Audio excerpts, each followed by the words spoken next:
Yeah, we're gonna get that. Chasing out control. I'll be out later. That's it, man. Game over, man. Game over. Please, you can kill it.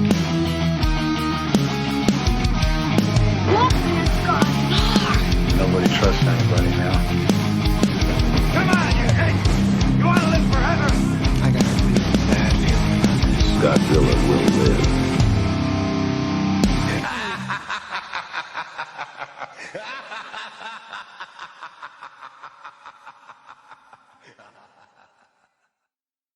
And welcome back to the 93rd episode of the Monster Movie Stompdown. I think it's 93rd. We've done so many, I'm kind of losing count. You usually have that down. I do, but Yeah, we're just going to go we- with 93 because I know we're getting close to 100. So, Okay. of course, got your host Sludge here, co-host across from me, It's Mark.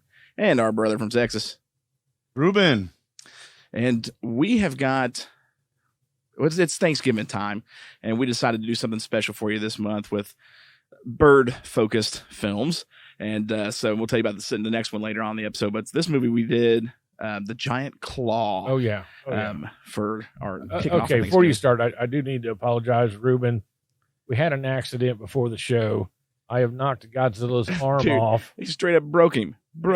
Well, So but what people don't, but you know, he made me feel bad because I thought, oh man, I broke this toy. It was super glued on. It wasn't like Yeah, I yeah. just broke it. no, he totally broke it. Yeah. That's what he did. So Didn't happen. I just needed to apologize. we got, you got to show him, man, what you did there. You know, grab him and point him to your camera, and now it's just his hands barely hanging out of his mouth it's in here. his mouth. Oh my goodness! Oh. Look at that. Oh yeah. Yeah, I see it. Look at that. Can't believe. It was Man. accidental. I was going for the chicken stick, and Oh, and boom. and he got Well, away. if that says anything, then people should know now. You don't get between Mark and a chicken stick. That Like is the exactly King of the right. Monsters went down, or at least the rip off of the King of the Monsters, because that's one of the Dormays. Which, I mean, come on, dude, that was a gift from my grandmother. You know, Well- and I just totally. Oh yeah. Let's put his little hand back in his mouth there, and we'll be good. So, Mark decided to break that beforehand. So, man, we were stoked. We're off the heels of Halloween. I thought that went good. You Yeah. guys like that Yeah. one? Oh yeah. Real So- good. But what was your all's favorite part about Halloween? Well, actually, about our the top 10 Or the special everything. episode, I thought everything. the whole month was just great. Everything was fantastic. Really good.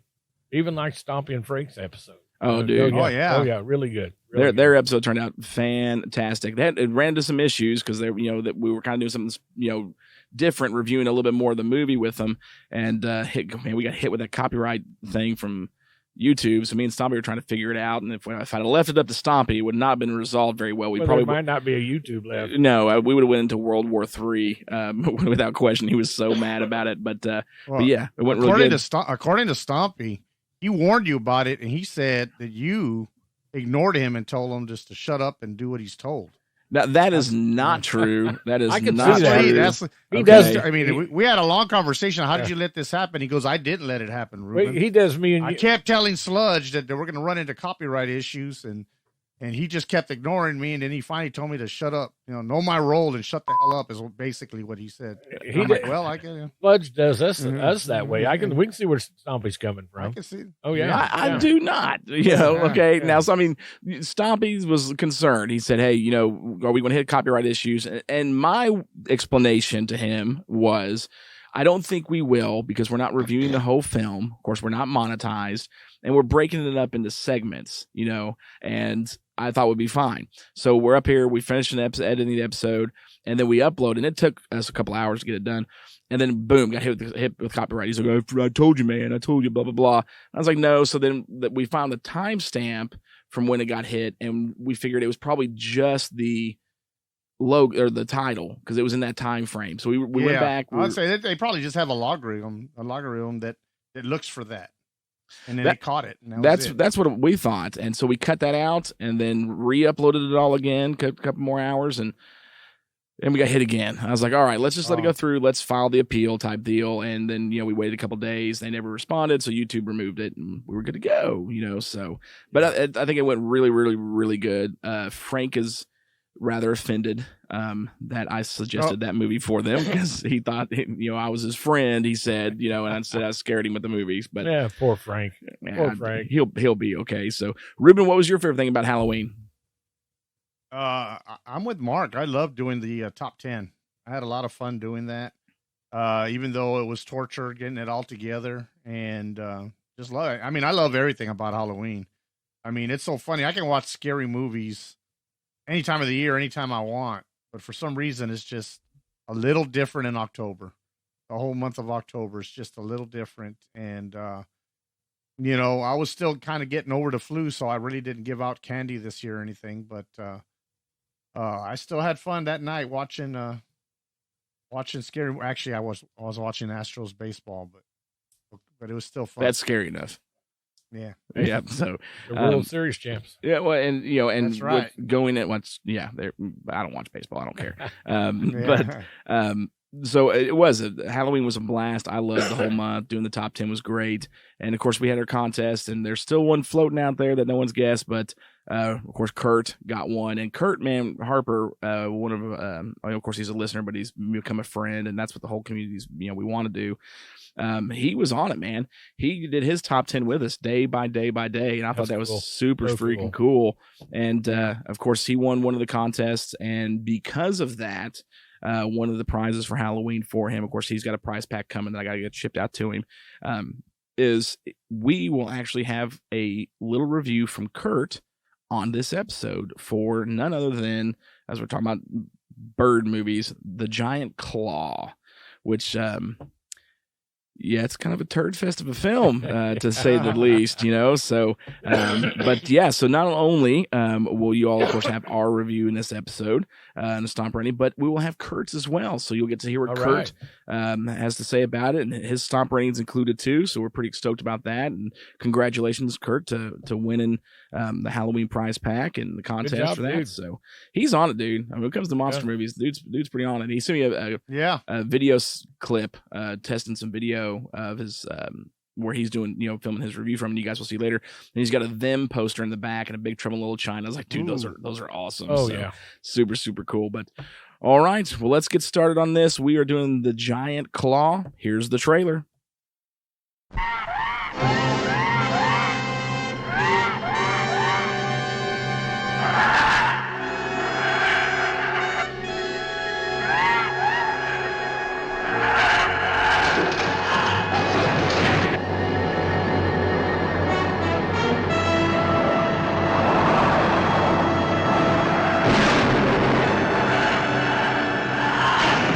Got one of the planes. It's coming after me.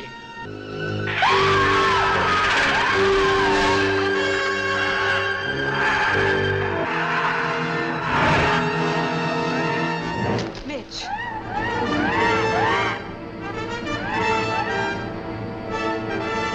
That bird is extraterrestrial. Comes from outer space. From some godforsaken antimatter galaxy millions and millions of light years from the Earth.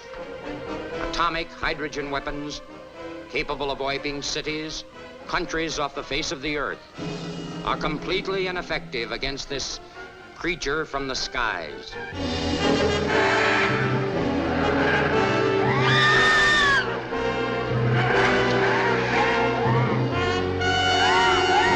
There it is now. Attacking the United Nations building. The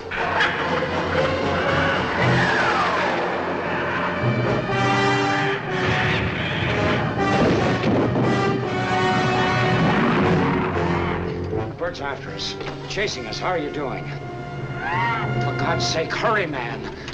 It's catching up with us fast.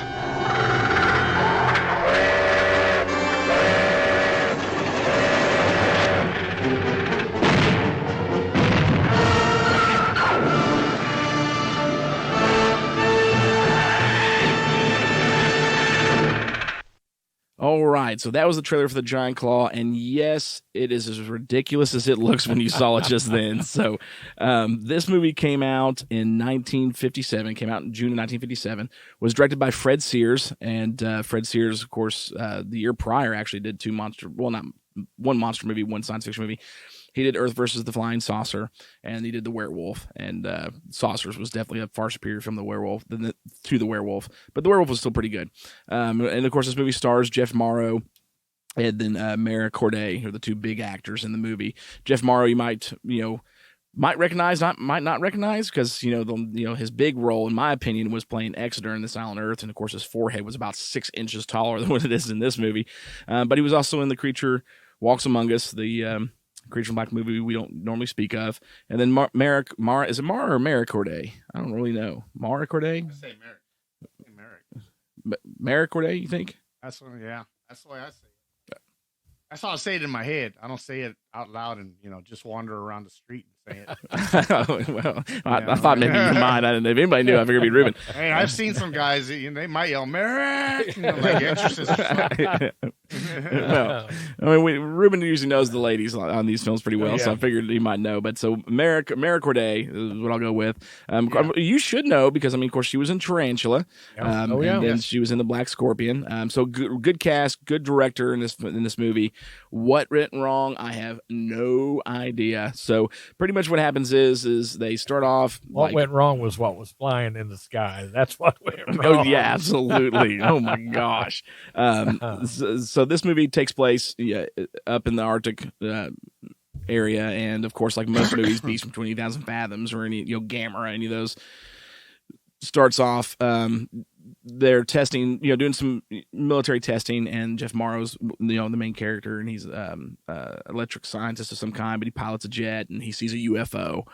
The UFO ends up being the giant claw, which we come to find out actually came from like another dimension, and it's the size of a battleship and starts destroying everything.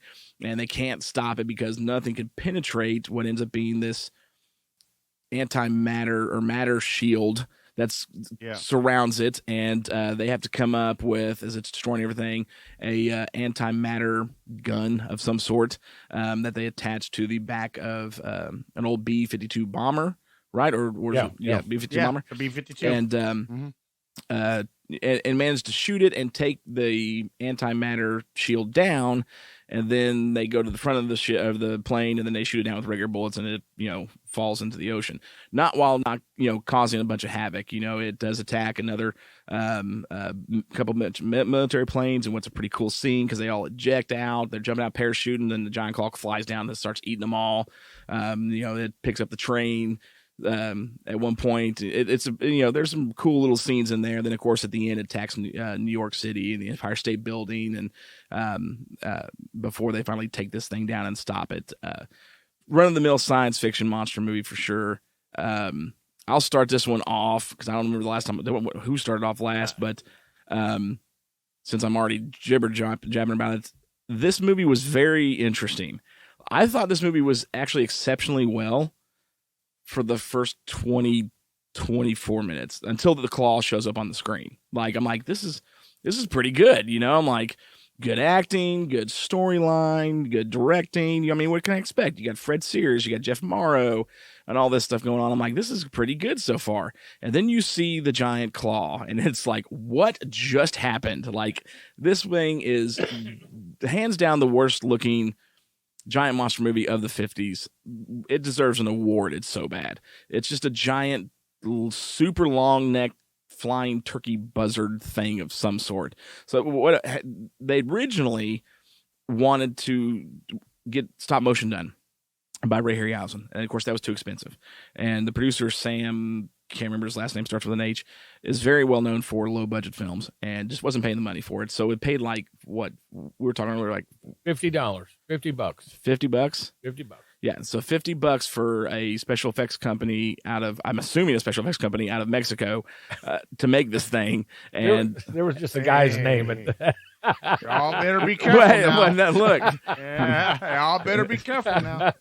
Maybe it was. I'm not saying trying to offend Ruben. I don't know if it was $50, 50 pesos. Who knows? It looks 50 pesos. In my opinion, I think it wasn't a company. I think it was just some guy sitting at the house didn't have nothing else to do, and it was Yeah, I knitted think or put this thing together, and it was sitting outside, and somebody drove by and say, "That's it. That's what we're doing." Yeah, like how much do you want for that? And it's like $50. There you It's go. like okay, that'll work. So this thing is very bad looking. I mean, to give it a little bit of credit, I mean, it's googly eyes because they're Cookie Monster eyes. Like I'm bound and determined to find out that the eyes from the giant claw somehow made it into a recycle bin and became the eyes for the Cookie Monster in Sesame Street like 20 years later. So big googly eyes that do at least move. The eyebrows move a little bit. The nose snarls up, So I was like, hey, that's kind of a cool attempt. But man, the rest of it is just atrocious looking and just handled so bad.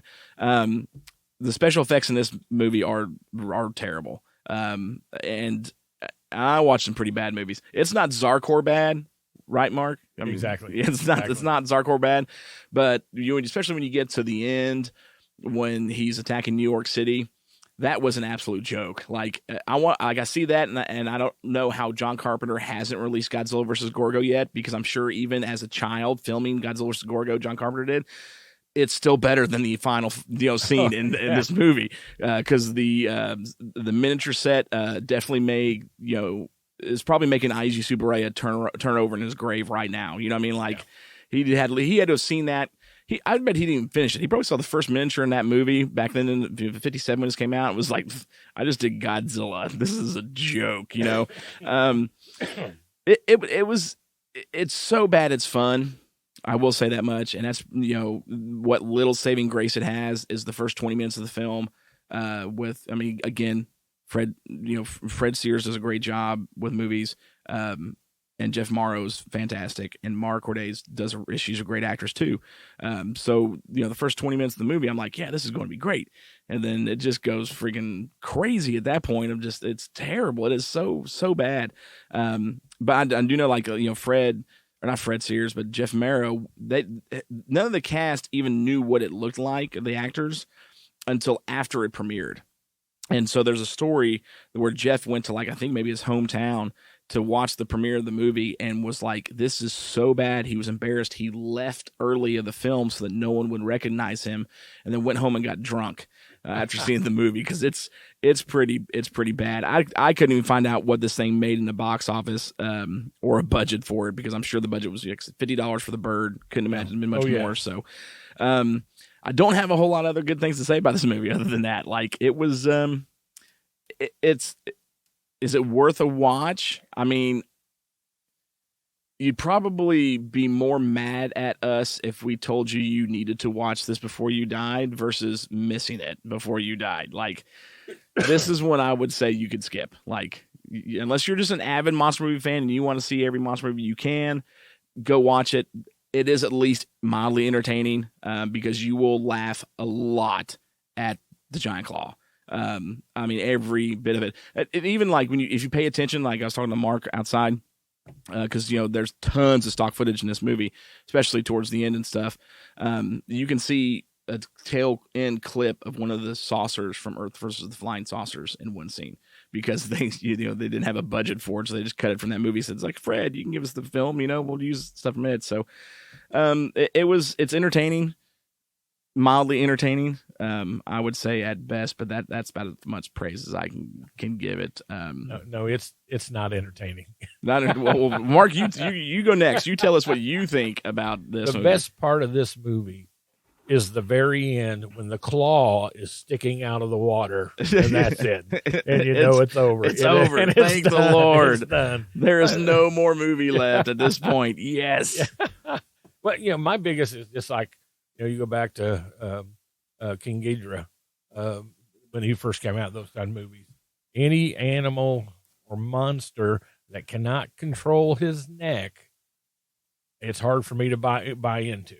And this thing was worse than anything that I've ever seen. Oh, dude, there was no neck control. Whatever. There's the scene where he's on top of what is it? The United Nations building, and he's trying to attack it with his head, and you can tell at one point they just gave up and just put the head's weighted, so they just kind of held it and just let it go. It's just like whoop, and it was so bad, bad. I think the thing with this movie is that in the beginning there was decent acting, and you got good actors in there. It's just that it falls off a cliff once the giant claw makes the scene, and it's just a bad movie. And that's supposed to be the star of the film, you know. Oh yeah. Well, there's that one scene with Jeff Morrow, and I don't know the actor's name. You know, the army sergeant. Whenever after he gets back from landing the plane, they send all the other planes out looking for him, and one of the planes goes missing, and he's like giving him a hard time. And Jeff Morrow's like, "Dude, what are you busting my chops for, man? Like, I'm not lying. You know, I've told you what I see." You know, that whole scene, I'm like, this is a dang good scene, man. Like Morrow's really in it, and then John Close shows up and just screws everything. It's just bad. I mean, it's just a bad movie. And the fact that I did manage to sit all the way through it and didn't fall asleep, says something for the acting and trying to get something out of the movie, but not for me. Not for me. Pretty rough. Ruben, what about you, man? What did you think of the Giant Claw? Well, I'm not of the opinion that it's the worst movie we've ever reviewed. First of all, no, probably not. I don't even remember the name of that freaking Javelina movie that we had to watch. No, what was the name of that movie? Well, you said worst movie ever reviewed. Razorback. Oh no! Oh bull crap! Razorback is so far superior. I watched this 10 times before I watched Razorback once. Oh my lands! I don't know if I can trust him as a co-host in the show anymore over that. I mean, Razorback. I don't like. I do. Freaking, the only thing worse is that freaking fake dinosaur that we reviewed, but it's a better movie. I'm not going to compare it to that, but that dinosaur toy. I went. My mind called it a dinosaur. When he's like, we've reviewed worst movies. My mind went to Colossal, and his went to Russell Mulcahy's directorial debut of Razorback. Well, I'm just, has he been hanging out there with Good Beer, Bad Movie Night, or Bad Beer? What do you call that thing? He might have been spending too much time with Pete. I don't know Pete, at this point. Those luchador films are getting to their head. Yes. Is what I'm thinking. Oh, now that I got that out of the way, okay, we've reviewed, and Colossus is a worse movie. Oh my gosh, so bad. But the first thing that and I saw the movie and the acting's great. I mean, this is first of all, it's a 50s sci-fi. So, it's a B movie. It's a C movie, not even a B movie. It's a C movie. And what did I text you? I said, this is Rodin's drunk, illegitimate cousin. Yeah. What the hell's going on here? And the guy looks like if Kramer was made into a giant, Kramer from Seinfeld was made into a giant monster buzzard. Because his hair looks like Kramer's. Oh yeah, dude, I could totally hear Kramer making the voice too. So I'm watching that, and you're right. The design of the creature could have been so much more. And I'm pretty sure they got. I can't think of the word. They got Rick rolled. The guy says, "Hey, do you do design?" And the guy said, "Sure, I do." And then I'll give you $50. And he goes, "Okay, I'll do it." And then his wife says, "Who was that?" "Some dude wants me to make a bird." "You don't know how to do that." "Yeah, but he don't know that." Type of deal. So he didn't know that. So I'm just going to make this bird and make it.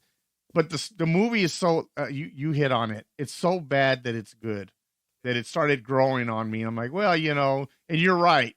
Movies like this make you appreciate Toho so much more. Because Rodin came out the year before this? Yeah. Rodin came out in 56. This came out in 57. 56. What are you talking about? Work on them. Appreciate Toho more, dude. I appreciate Toei. I appreciate Yongari Monster from the Deep. I appreciate Zarkor more than this at this point. Because they didn't have the attention to detail. That's what the problem with this movie is. I like the story. I like the fact that it's a bird from outer space. They basically said it's interterrestrial, space monster. Right. That's what they ended up basically saying. And with the antimatter shield, it blocked their radar. I like the fact that the government wasn't listening to him. Hey, I saw that, and he didn't believe it. And that was kind of silly too. That there's like 5 deaths before the government goes, maybe we ought to look into this a little bit more. And then they say, oh, come on, no hard feelings. I'm like, dude, you called me a liar. I don't know how many times. So that was kind of silly. But then once it got going, I thought it was cool. Is it the best movie? Is it top notch? 50s, 57, 50s movie. No, and I would classify it as I know there's no classification of a C movie, but I would call it a C movie. But it's a lot of fun. So I would watch it again just as a laugh, just as to, put it in and make fun of it type of deal. This is another, and I know I've mentioned it for other movies before. This is a Mystery Science Theater 2000, Mystery Science Theater movie. Yeah, I was just thinking that when you were talking about, I was like, man, this would be perfect for Mystery Science Theater 3000. I don't think they've ever done that. Have they? It didn't pop up. I looked, it didn't pop up, but maybe they did, but it didn't pop up for me because I thought usually you put it in, and if they done it, it'll say, that it's done by Mystery Science Theater, and they haven't. This is the perfect movie for Mystery Science Theater, I think. Oh yeah, for they'd have riff a tracks ball of with any this one, kind. yeah. Yeah, this would be with anything. fantastic. Like I could see Tom Servo comparing the Giant Claw as like Crow's illegitimate brother or something. Like it would make it really, really good. Yeah, and that's what brings this movie down a bit. If they would have spent just because even when the soldiers were parachuting out and the Claw ate them all. You could tell those were. I think they just went down to the toy store back when we were kids and got those little parachutes with the soldiers. yeah. Throw it up in the air and it's whatever catches. And it looks like they just went down to a toy store, got a bunch of those, and just threw them up in the air. And I'm like, man, if they would just have spent the money on the special effects, this movie could have been a lot better than it ended up being. I think what holds this movie back is the special effects. That's really all is. that holds this movie back. That's the only thing that holds this movie back from being a top B rated, a B movie, other than that, I enjoyed it. So I kind of, I took points off because of the special effects not being that great, but overall I thought the story it's pretty original. You never hear of a antimatter shield, or interdimensional monster of any kind. Like they did go really unique on the story. I will give them that. Real unique on the story. I thought the story was great. The acting was good. I just thought, man, if they would have just spent a little bit more money on the special effects, I think there'd be a different consensus on this movie. Instead of the stomp rating would go up at least one stomp. On this, if they would have spent the money on the special effects. But like I said, what made this movie for me and got it more stomps is how much fun it was. It's just so hilarious watching him fly around, and like you said, he gets on top of even the Empire State Building. That was just. I'm like, man, they should at least call Toho and say, hey man, can you help us out or something? And they because there's where he's sitting on it, and then like he moves, and you could tell that it's built in segments because the top piece kind of comes up a little bit, and you're like, oh yeah, that's definitely really bad miniature work right there, without a doubt. But yeah, so to me, that's the only thing that holds this movie back. So no, I didn't give it the best of stomp ratings, but also was a little bit more forgiving on this one than I was maybe on Razorback. I still can't understand that. That boggles the mind. Boy, that's even worse than Sony's Godzilla that you love. Wait, are you saying Razorback is worse than Sony's Godzilla? Or the comparison? The comparison, yeah. Absolutely. The comparison is definitely, that's just, come on, Ruben. Like, there should be penalty for that of some sort. So, but, I'm with you, man. I think we all agree, definitely, the special effects is what was the biggest hinder on this one. But before we can give any type of stomp rating, man, we got to find out what Kurt thinks of this film. So, tell us, Kurt. Kurt, what'd you think? Hi, this is Kurt from Knoxville, and this is my Giant Claw review. When Sludge Mark and Ruben did their top 10 monster movie countdown for Halloween, I did one on the Facebook page too, and I placed the Giant Claw in my number 10 spot. I find this movie very charming, and it's a lot of fun. Also, it's kid-friendly, and I really enjoyed showing it to my daughter when she was much younger. So I think this is a well-written and directed and acted movie. It was directed by Fred F. Sears, who was an actor and a director. He narrates this movie, and he also directed Earth vs. the Flying Saucers, which had the Ray Harryhausen special effects, which was how initially they had gotten Harryhausen to do the Giant Claw, but it was going to cost way too much money and probably take too long, and so they ended up ended up farming it out to an effects studio in Mexico on the cheap. Supposedly, the sum paid for the claw was $50. The movie stars Jeff Morrow as Mitch McAfee, who's a test pilot and an electrical engineer. Jeff Morrow was in some genre films. He was in Octoman, Kronos, The Creature Walks Among Us, and he played Exeter in This Island Earth. Mara Corday plays Sally Caldwell, a mathematician and systems engineer. We've seen her in some interesting things. She did 4 Clint Eastwood pictures at the end of her career. She did The Rookie, Pink Cadillac, Sudden Impact, and The Gauntlet. She was also in The Black Scorpion and Ruben's favorite, Tarantula.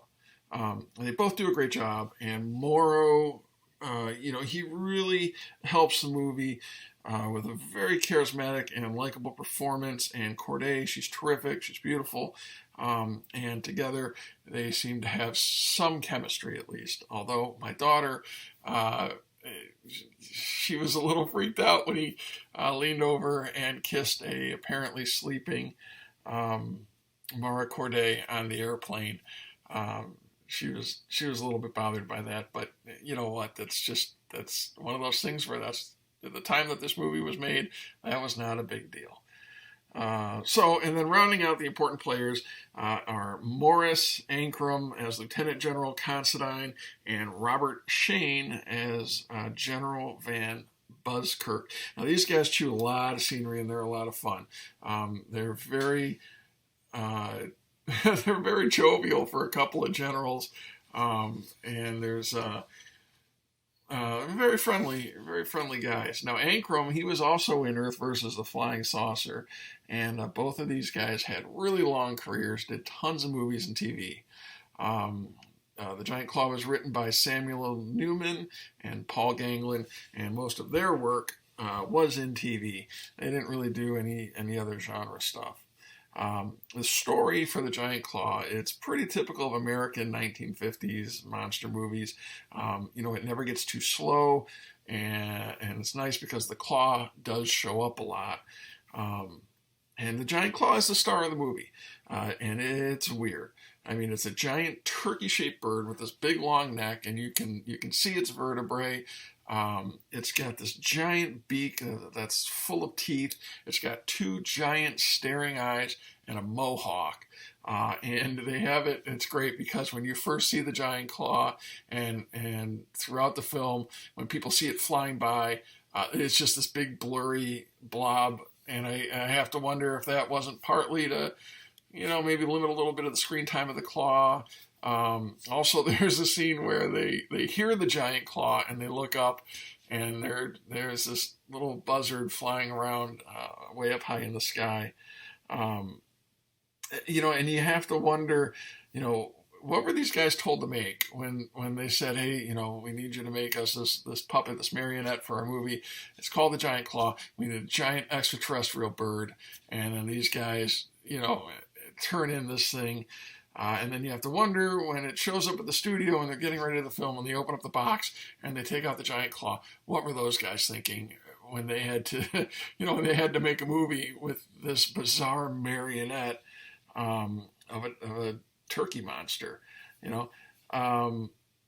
The thing is, though, Clausy, it's got charm. You laugh at it, but it's in fun because it's a good story with good acting. And then along comes this ridiculous-looking monster that they tell us is as big as a battleship 11 times in the movie. And I have no idea how big a battleship is. I guess it's pretty big. But, and Clausy has a really great scream and some really great sound effects, and they use them a lot. And it's, I can still hear Clausy in the back of my mind talking about it. And it's very effective with the sound. And what they say is that Clausy, the Giant Claw is supposed to come from an antimatter galaxy millions and millions of light years from Earth.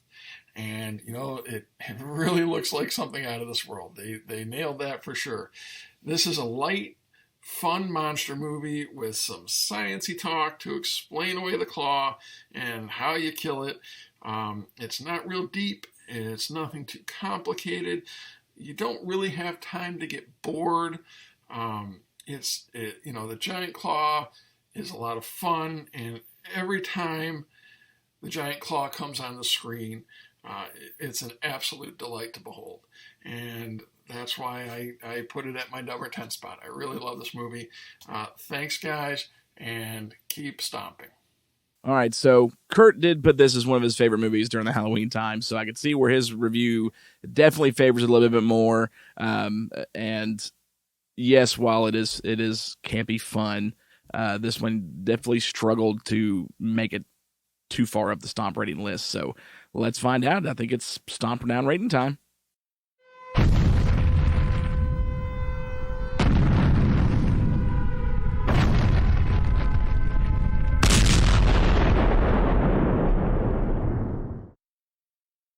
All right, so collectively, out of the four of us, because we had Kurt join us on this one got a 2.5 out of 5 for obvious reasons that we have completely talked about multiple times. Special effects were just super atrocious, especially when you have movies, I think, coming out at the same time. I mean, you got Tarantula, Black Scorpion, which is a fantastic movie. Yeah. It's amazing special effects. Even the Deadly Mantis. You know what I mean? This just was. They should have definitely spent a little bit more money. You know what I mean, on the special effects. I think it would have been much, much better of a film because it's hard. Ruben, you're right. I mean, it's fun, it's campy, but the special effects for me are so hard to pass. That's what holds it back. I mean, and like I said, when I was watching it. And I'm like, man, what am I gonna? How am I gonna stomp rate this? And so, I guess it was a merciful stomp rating because I tried not to hold the special effects. Yeah, you and Kurt definitely gave it the higher rating. Me and Mark definitely went real low on it. I was a little bit more forgiving only because I thought that's the only thing that held it back. And I'm like, man, should I punish it? How much should I punish it for having bad special effects? And I kind of wrestled with it a little bit, and then I said, you know what, I'm it's still on the lower. To me, 3 and above is what I would call a recommended movie. If it's a 3 or above, and I was right on the border on that. So, but I guess I was in a good mood that night. Maybe I was just in a good mood that night when I was watching it because I was laughing. It was just so much fun.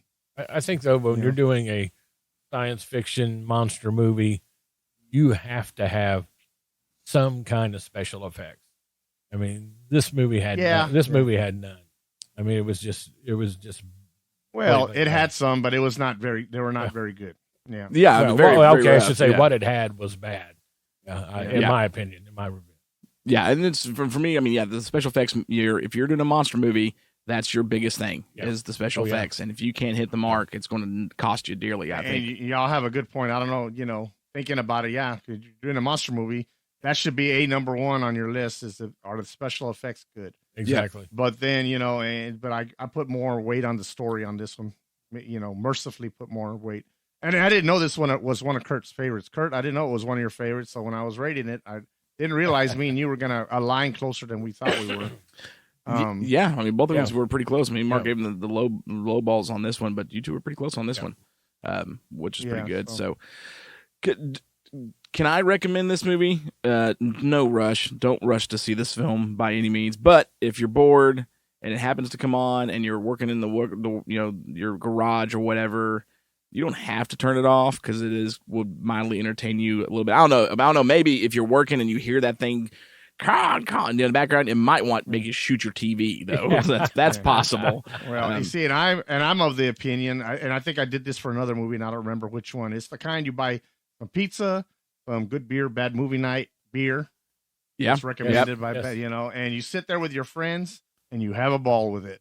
You just have a ball with it. Yeah, that would be the way, because then you're sitting there doing like Mr. Science 2000. You're just riff tracking the whole movie. And exactly. That's where it would be enjoyable for sure. Exactly. So, all right. Well, you guys got anything else on this movie? I'm good. Okay. Well, then we know what's next. And Mark, I can't wait to find out what you thought about the movie you had to watch for penalty. So, it's time to test your might. Test your might.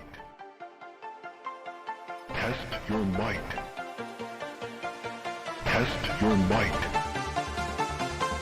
Test your might.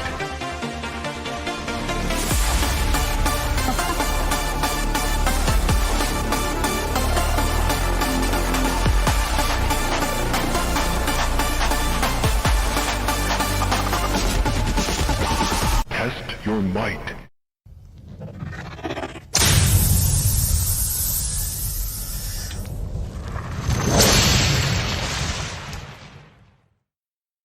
Okay, so before we get started on tonight's trivia, Mark, you lost the last one and you had to watch, well, it's got a couple names, Robot Monster or Roman. What did you think of Roman?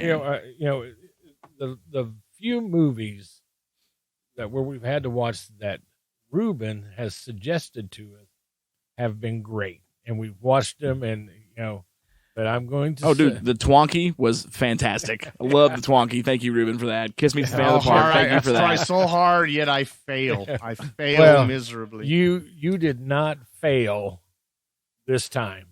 It's bad enough I sat and I watched the Giant Claw and I survived through it, and then it's like, okay, well, let's watch Roman and get it over with. I mean, how much worse can it get?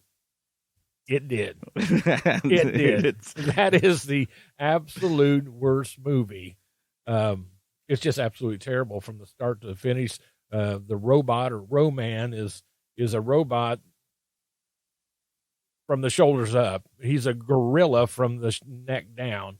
And I'm just like, oh my lands. And it's just bad. It's bad acting. It's bad from start to finish. How could that ever been made? I just don't know. Dude, I don't know how it was made, but I watched that forever ago. Enough that I remember when I first watched it, I was probably a preteen teenager. Late night Sci-Fi Channel or something like that, it came on. And I remember watching it going, what? Because it's like that movie, and I know we do these kind of quick, but that movie is so, what in the world is going on? Like, bouncing around, things change. You got the two archaeologists in the cave, and then the little boy, and what are you doing? And then all of a sudden the two ladies show up, and we're going to take a nap. They're taking a nap outside, like, Arizona or Nevada or somewhere. Like, what in the, how can you sleep in 150 degree weather? There was no vegetation anywhere. None. I didn't, at all, period. And the fact they're in these gowns, the ladies they're like in these dresses, and I'm like, what are you doing, man? What's they're dressed on? like they should be in, on Andy Griffith's show. You know what I mean? Like, that's what they look like. And then it goes from that to the boys secretly not sleeping, runs back to the cave. The guys are gone, but then all of a sudden this stuff starts flashing, and then there's Roman, and apparently he's killed off everybody on the planet in like 2 seconds. And except for the 8 of the people or 5 of the people or 8 of the people, they don't know. They have to, at the one point that, he calls his, lieutenant at his planet, and he's like, oh no, there's still 8 people living. He's like, I'm counting 5. He's like, no, there's 8. So then he finally finds the 6th one. He's like, no, there's 8. He's like, no, there's 6. And then all of a sudden they have to shoot a scene. It's like, oh yeah, there's 2. All of a sudden there's like, everyone on Earth's dead, but then like you have survivors on some space colony, and then they send the 2 that they just can't find, but isn't there, and is supposed to be there on a rocket ship, and he just kills them. Jason and something else was the name. What's the deal with the alligator and the lizard? What dude. That? So that was all stock footage from like King Dinosaur and Island of the Dinosaurs. You got those 2 actually fighting, and you see them, and then it goes right to claymation and a Triceratops, and then it goes back, and I'm like, what in the world? Just so out of place. And all of a sudden it gets to the end, and the guy who the master or whatever, the Roman can't kill the girl because I don't know, for whatever freaking reason he can't kill the girl, and the master's like, oh well, then I'll kill you, boom, and then it kills Roman, and he's like, I'm going to send the world back to prehistoric times, and all of a sudden you got those scenes again. It's like, what is going on? This movie is so. What the heck is happening? This was the time that they first discovered acid, and then they made the first film, while doing had to have. That was I compliment you, Ruben. I compliment you. You definitely made me watch what one. I'm hearing here. The bird. The best part, because Ruben, I don't know if you've ever seen it, and this is why I remember the movie and ended up getting the movie before you even mentioned it on the Plex. Was you go through this freaking crap fest, crazy ride of a film of just not knowing what's going on with robot-headed gorilla guy, and all of a sudden the boy wakes up and it was a dream the entire time. You're like, what was the purpose of what I just sat through? Was nothing whatsoever. Sorry, Ruben, go ahead. Oh yeah. It was a fever dream. That's what it was. Yeah, and the 150 what you're saying is a giant claw really isn't that bad then. Compared to Roman, that's a good perspective. You got a good point. Okay. Giant Claw is a far superior film. We recommend you watch Giant Claw before you watch Roman. Oh, absolutely. So, all right. But the caveat is Roman was meant as a penalty. So it was finally it's a penalty. Yeah, that was definitely a penalty film, and I didn't even have to take the penalty, but I was willing to sit down with Mark and watch it and be like, all right, dude, it's been a minute. So, all right, well, let's jump into it. It is time for our trivia and get the message or the questions loaded from Mr. Charlie. I didn't study this time, so we're going off a whim here. So we'll see what Charlie sent us here. So, okay, first question. What is the largest flying bird in the world? Apparently, there was not a whole lot of trivia for the giant claw. A, the California condor. B, the wandering albatross. Or C, the great white pelican. I'm going to guess on that. I'm guessing that one, too.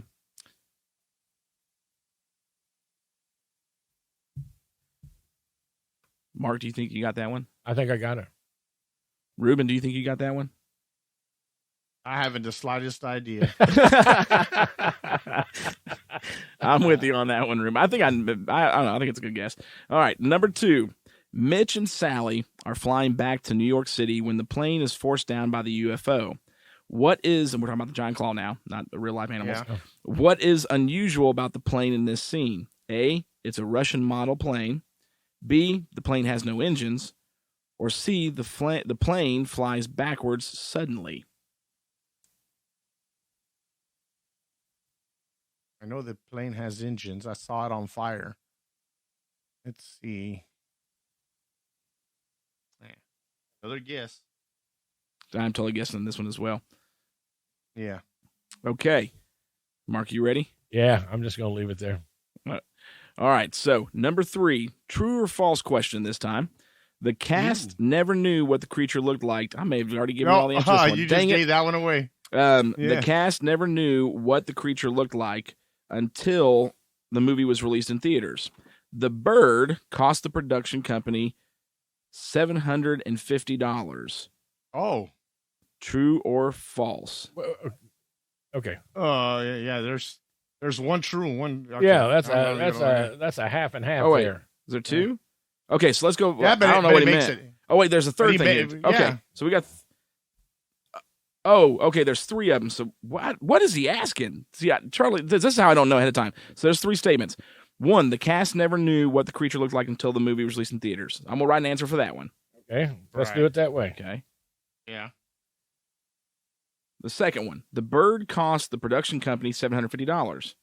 I'm gonna write an answer for that one. Thanks to Sludge, we already know those 2 answers. You're welcome.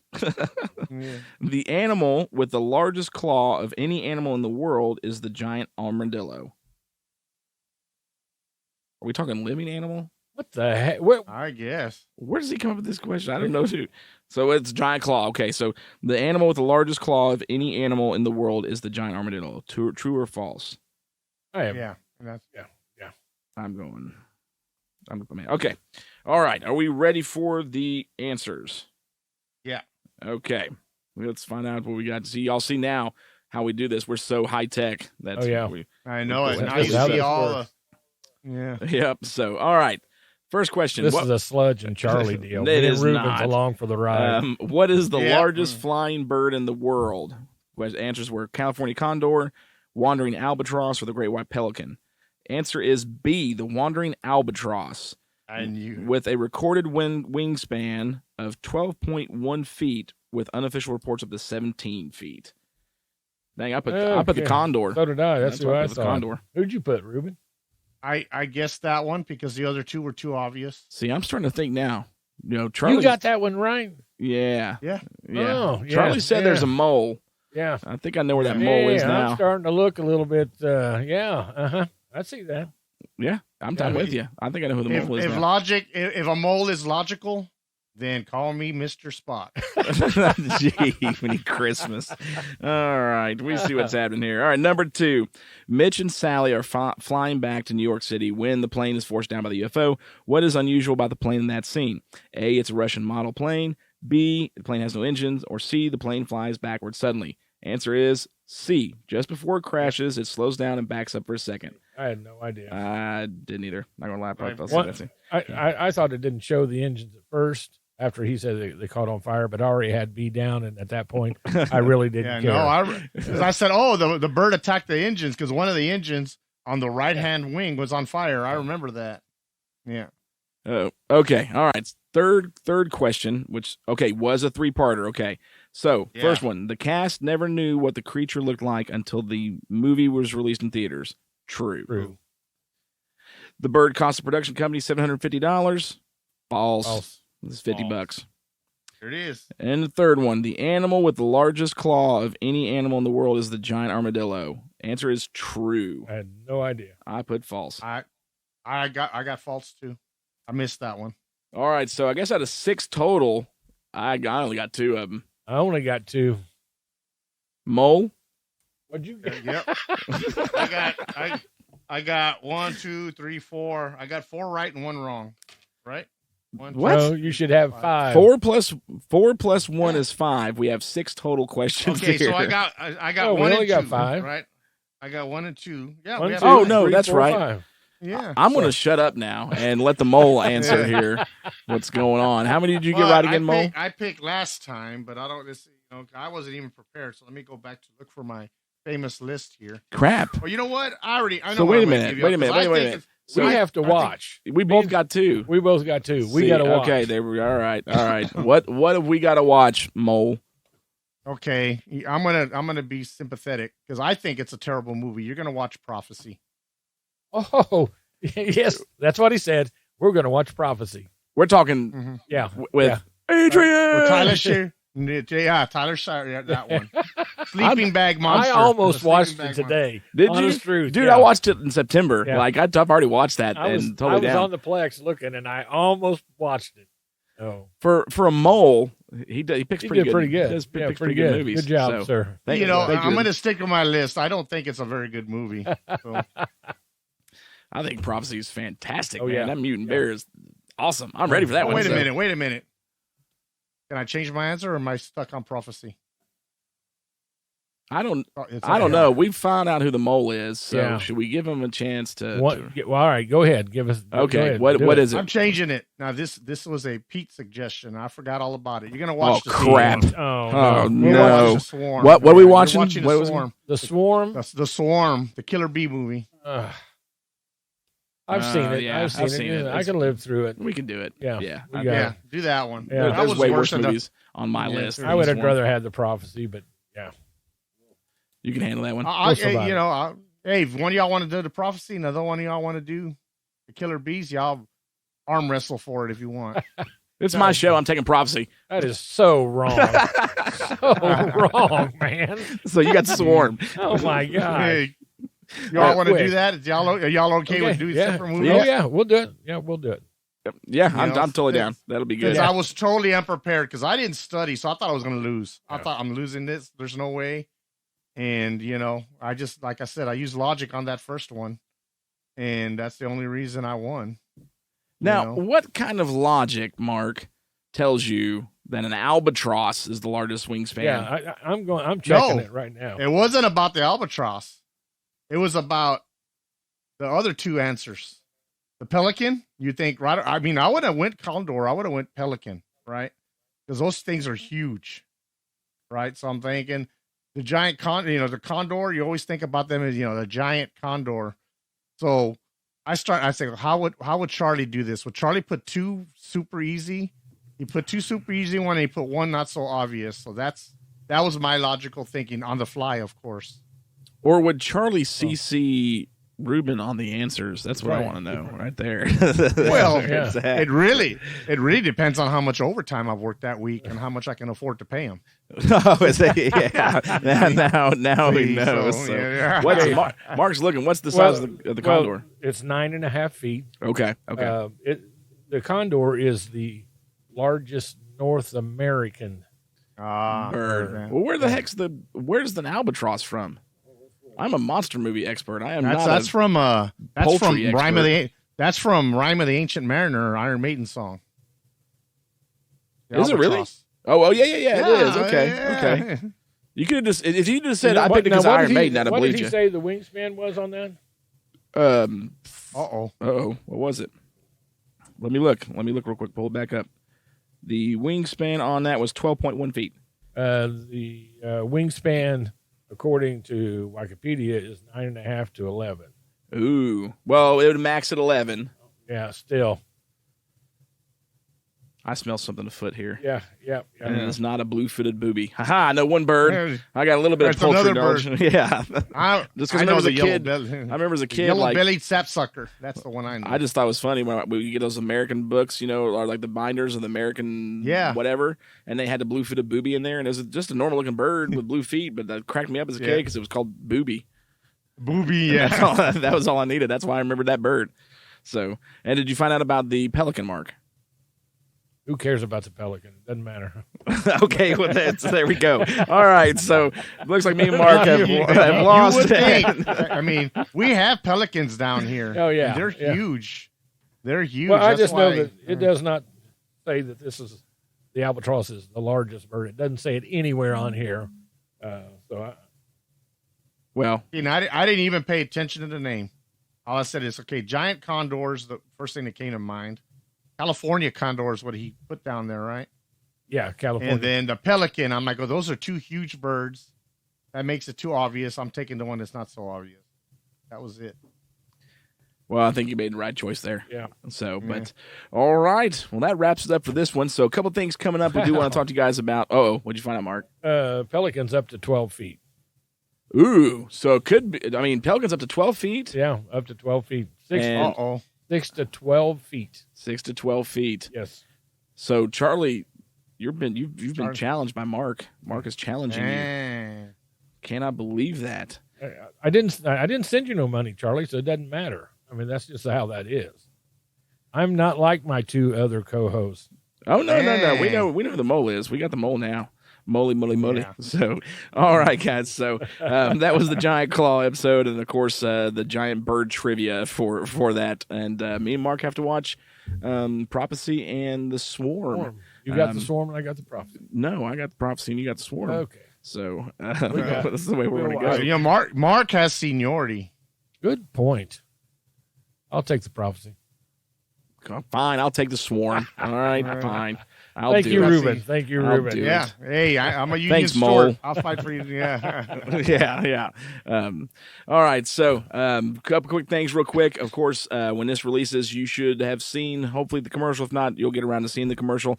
For Thanksgiving, it is going to be a battle of the birds between us and Stomping Frank and deciding who's going to have the better, bird movie. And it was difficult because we did ultimately decide that neither show could do Alfred Hitchcock's The Birds. We just figured that wouldn't be fair to do. So we, for Thanksgiving, will be watching a new movie came out this year called The Hatching. And Stomping Frank will be reviewing a 2011 movie called Roadkill. And we will decide between us what's the better film. And then, of course, you guys let us know which one you think would be the better film for that. And also want to let you guys know Christmas is right around the corner. And let me tell you, it is going to be a scary, bloody Christmas this year at the Give Me Back My Podcast Network because we will be doing The Mean One, which is a new horror movie that's coming out, a monster movie about the Grinch. Give Me Back My Action Movies, Give Me Back My Horror Movies. We'll be doing The Thing, Die Hard 2, and Child's Play for their Christmas ship movies. And then Stomping Frank is doing Gremlins for Christmas. So it'll be a monstrous... man, Stomping Frank are lucky. Yeah, Lucky Ruben dogs. wants to jump in on that show. Dang, Yep. I'm gonna jump in there. I might fly over there just to do the show with them. So that would be pretty Yeah. good. I figured, and it might be an easy one for Frank. You know, I kind of scarred him a little bit with Monster Squad, so we'll see how he does with not good. Gremlins. So, but all right, you guys got anything else, Mark? I'm good. Ruben? I'm good. All right. Well, man, thank you guys so much for joining us for another episode. Of course, you can make sure and subscribe to all of our pages. You know, subscribe on YouTube so you see the episodes when they come out. Podbean, of course, go join us on Facebook and the group or Instagram so you get 3 times a week the Underdogs, Monster Mash Wednesdays, and Friday Night Fights for the extra content. And we thank you guys again so much. Hope you guys enjoyed this. This is Sludge. And Mark. And you got the mole in Texas. Y'all have a good night. Good night.